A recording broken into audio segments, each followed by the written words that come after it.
Ah, you know, if there's something the internet needs, it's about 20 to 30 more hot takes on why the new Ghostbusters no one's seen is bad. Oh hey, what's this? That's a David Aurini video. I said I wouldn't do any more stuff about him because people who focus on the same thing over and over, they are really weird, you know. You know, I just realized I am really weird. Plus, I've been looking for an excuse to open the vodka. As they say in Russia, na zdorovi eschus. That's right, when he's not busy diagnosing his former business partners with serial killer or acting entitled to other old writers as they try to distance themselves from him, David Aurini has some deep analytical thoughts about a Ghostbusters film he hasn't seen. I wonder what amazing insights he'll bring to the table. Let's check it out, shall we? The problem with Ghostbusters 2016 is that the main cast is all female. You've gotta love the guy's honesty. The reason Ghostbusters doesn't work with a female cast is because at the core, it is a male story. Yeah, only men can hunt for ghosts. I'm sure he's about to justify this. Now, I'd like to step back for a moment. No, he just leaves it hanging. Okay. Davis then goes into detail about how the term strong female character is a misnomer because women are less physically strong than men. Strength, physical strength, is one of the defining aspects of masculinity. When you contrast the sexes, there's no contest. Ignoring for a moment that the Ghostbusters' physical strength has never been one of their central characteristics. In fact, they were mostly characterized as science nerds. I collect spores, molds, and fungus. The average man is stronger than 95% of women. This is why I find the phrase strong female characters so interesting. It sets women up to fail, competing in an arena where men are the superior sex. And as we all know, that's the only definition of strong there is. There's no alternative meanings. Dictionaries are part of the reptilian agenda to make people understand what words mean. The rail,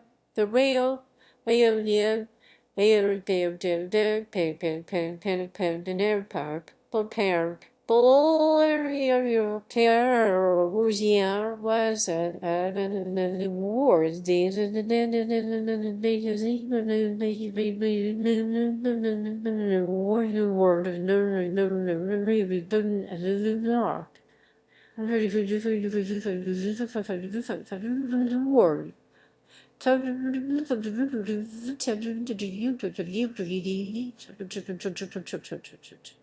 Or it requires that they be empowered by the director, who winds up giving superhuman abilities to 120-pound Scarlett Johansson.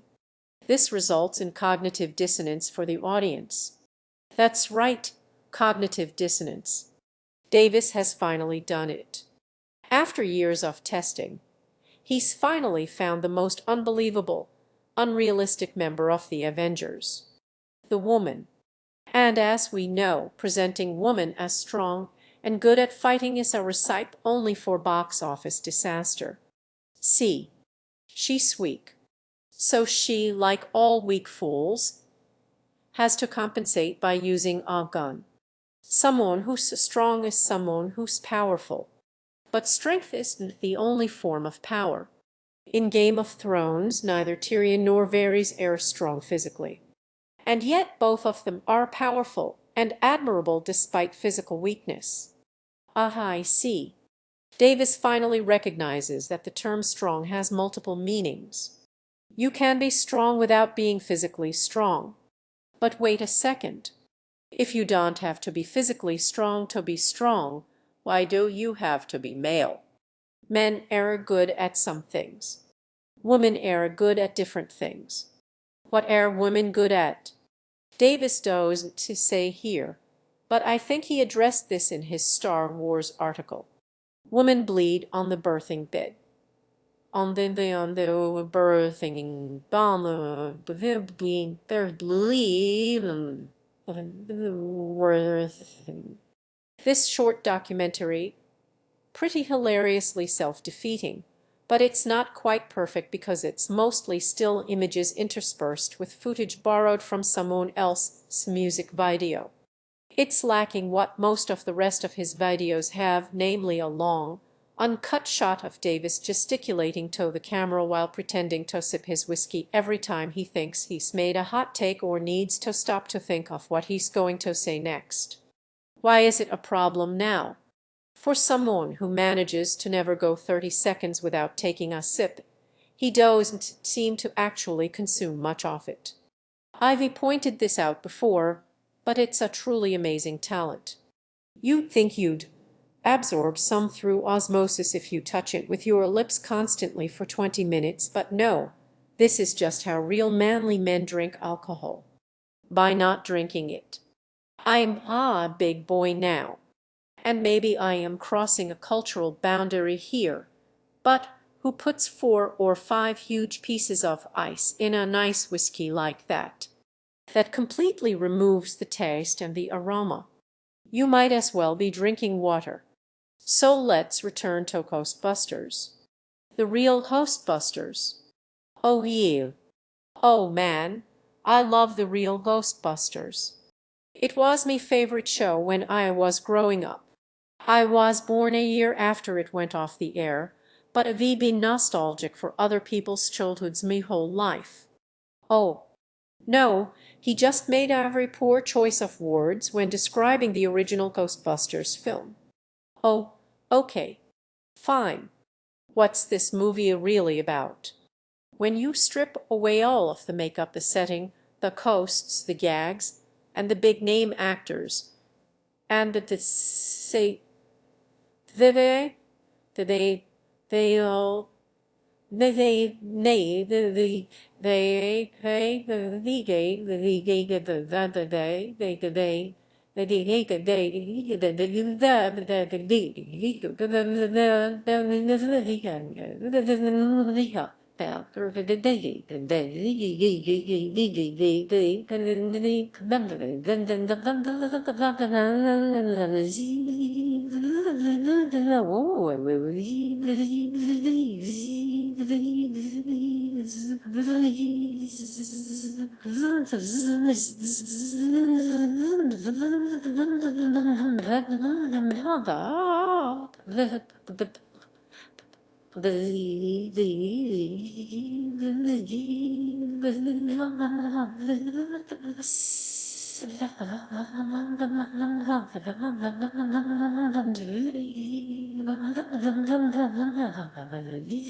If you ignore everything about the film, apart from the fact the main characters are male, then Ghostbusters is about being a man. Beat that, feminists. What is the kernel of narrative that you find? It's a movie about 4 friends putting together a small business and the difficulties they have to deal with. This is a masculine story at its core. He doesn't even say what made the original film good. He openly admits he's ignoring everything about the film except the physical sex of the principal characters, then makes a vague statement about the story being about 4 friends starting a business together. That isn't even accurate, either. The film's about 3 friends starting a business, and Winston is a new recruit they hire later, so even his summary of the original film is wrong. But based on this reductive, misremembered plot outline, He then concludes that this premise simply could not work if there were women. Women don't start businesses. The reason it's a masculine story is because of the psychological inheritance we received from our ancestors. Men evolved to go out and prove themselves to women, to take big risks, to bite off more than they can chew. Women evolved to find security in the home environment so that they could raise their children successfully. Of course, it's about having children. That's what women are for, am I right, guys? So did the men. Because of this, our ancestors were the risk-taking men who would do something like gamble on host-busting being a successful business model. Therefore, we weren't evolved to be Ghostbusters. Davis, ghosts do not exist. Etsy, what? Women were evolved for Etsy, and men were evolved to be Ghostbusters. Reasons for this. Reasons that are so obvious I want even obvious. Even. But when it comes to ghost busting, undermines the conflict. We gonna go back. Ghosts and magic nuclear proton packs I can suspend my disbelief about, but woman's opening a ghost hunting business. Come on. Where do you study evolutionary biology, Davis? The university of your own mind. Roosh legalize rape vase internet forum. Now, I'm sure that's me academic BS. You don't have to have a degree to know this stuff. I am sure he cites his sources to support the idea running a business is an evolutionarily male thing in the descry. No, he doesn't. He just links to his Twitter. Gosh, he's so rational. He's a true free thinker. He's free from having to provide evidence or reasoning for his claims. Davis has always had a devil-may-care attitude to proving his point using evidence. In a previous video where he claims women are depressed because of feminism, he cites precisely one source, which links to a dead page, prompting you to have to Google it for him, and eventually discovering it doesn't say what he says it says. So, even when he does cite his sources, you have to go out of your way to find them just to realize he's making it up. Davis then goes on to diagnose Paul Feig, a successful and critically acclaimed millionaire film director who's done more than Davis ever will, with some kind of weird mother complex. It is clear that Feig is a man who's deeply confused about the sexes. He never learned about masculinity from a father who was always working. Who was all masculinity free for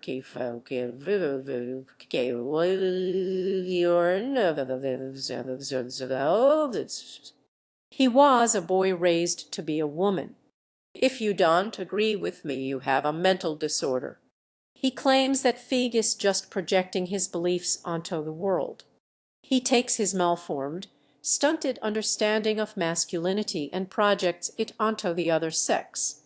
Whoa, the man literally fantasizes about every not like him being completely crazy.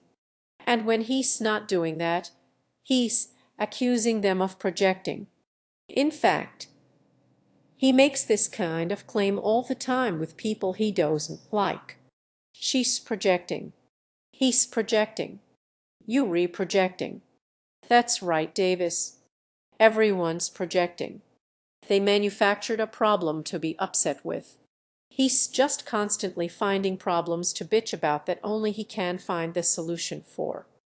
Stu really is a mental disorder, and urea part of it. Remember when he kept comparing Jordan Owen to Elliot Rodger just because they had a slight argument. By the way, it's not a good look to openly admit you work with people who even you think have the makings of a violent outburst. In another interview with Hollywood Reporter, he made a point of saying that his favorite color was purple. Oh, the color purple. Am I right, guys? Clearly the man's deranged. Might as well lock him up right now. Davis loves to diagnose people with made-up problems in order to then prescribe his own ideal solution. Looking back through the article where he shills for testosterone cream the company Androplus gave him for free, Davis diagnoses the entire male sex in the modern day of having an epidemic of low testosterone. His main point of evidence being your own A's, or rather his personal opinion. The world is sick, and the cure is this topical cream I was given for free by me sponsors. To be fair, though, he does give recommendations for natural solutions to men's lack of testosterone. 1. Fix your diet. 3. Work out. 2. Supplements. 4. Lifestyle. 7. Proofread your fucking article. Hey, shilling for this testosterone cream stuff sounds like a nice racket. That's why they decided to get in on that business. Are you living in constant fear of losing your one source of pride, your #manliness, worried you'll lose your sex partner to someone with a greater libido or who's nicer? Are you embarrassed by the male pattern boldness that combined with your shitty philosophy causes everyone to keep comparing you to Cain from Command and Conquer? Or are you just looking to get conned out of money by people who know how to play on your insecurities? Well, new from Oxymoron Productions, it's minestrone. It all make you feel like the fictionalized version of man you think exists. Man, spread some on your toast today. Or if you trying to cut down on the unnecessary bread carb gluten tootins, just pour it directly into your gaping mouth hole, you decadent sloat. Finally, manhood. Moi. Minestrone. It's not sponsored by Davis Aurini. It can be yours for the extortionate price of $15,000 a month. For the in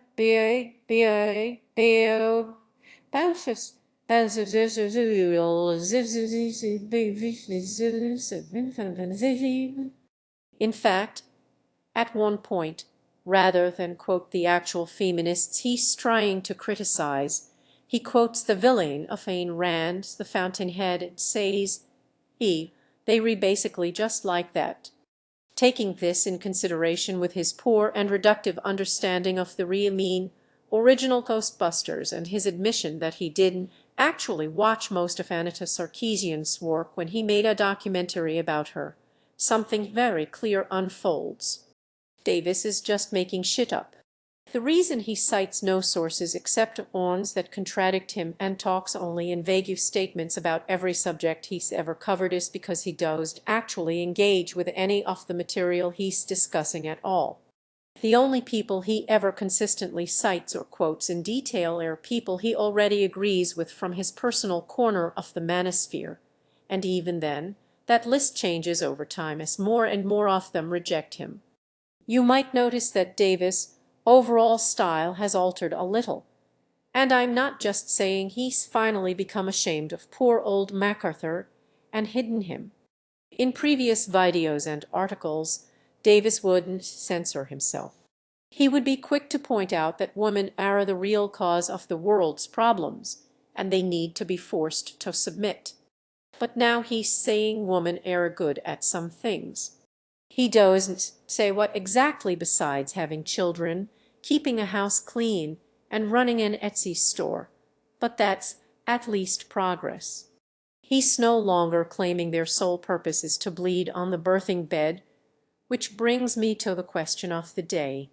Has our good friend Davy Wavy actually improved as a person in the time since I last looked at his stuff? Or has he simply learned how to cloak his beliefs behind slightly more coded language? I'll let you decide. But it's the latter, and if you disagree, you're wrong. On some days, Davis will diagnose people he's never met with a whole heap of mental disorders from the safety and complacency of his literal armchair, and then on others, he'll tell you that psychiatrists just make problems up and non-exist. Well, someone is. 60 years ago, The people we now refer to as neoreactionaries were the mainstream, the actionaries, saying that women really shouldn't be in any kind of working roles and pointing to the fact that there weren't any and asking, "Have you seen any women doing good jobs lately?" But then women started working and proved that they were just as good slaves to the capitalist nightmare as men, and that whole argument went out the window. Nowadays we call them neoreactionaries, and they mostly just make shitty documentaries barely anyone watches about the misandry and Bioshock, or films they haven't seen yet. Occasionally they go out to their car or the woods to film themselves diagnosing far more successful men than them that they haven't met with mental disorders so they can feel better about how their ideas have failed them. I call that progress. I could tell you that I don't like Davis, that he's a bad guy and needs to be stopped, but the honest reality is I like him very much. He's hilarious. He's provided me with hours of amazing content that I can't stop watching. His petulant, incoherent whining and the air of mirth with which he's received, even by his own goees, and it is mostly goees, will never stop being funny to me. And Davis, please never ever stop. Please continue writing free associative rants on your website for me to read and enjoy. And please don't to go outside too much, because if you meet too many feminists who you can have a real conversation with, you might change your mind on some points, and then I would lose a source of comedy. That said, I know in my heart you will come around one day. We'll kill you with kindness, and your host will be a feminist. That wasn't a threat. That was a metaphor. Look, the people on your side might hate you for making them all look bad and question your masculinity through your constant need to stock up on testosterone cream, but you will always be my man, Davis. Here's to you. Cheers. You all notice it, but I only use one piece of ice, because I am already cool enough. I'd like to say an extra special thanks, in no particular order except alphabetical, to in no so all five session seven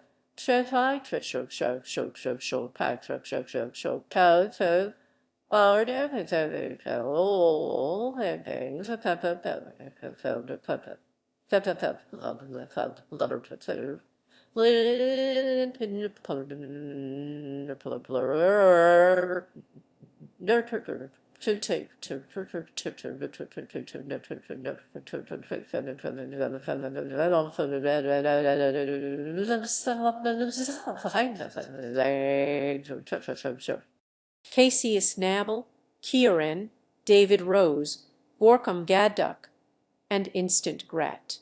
For a donation of only $2, D can see outtakes like this one. Ha ha! What a terrible shot! I'm awful at this.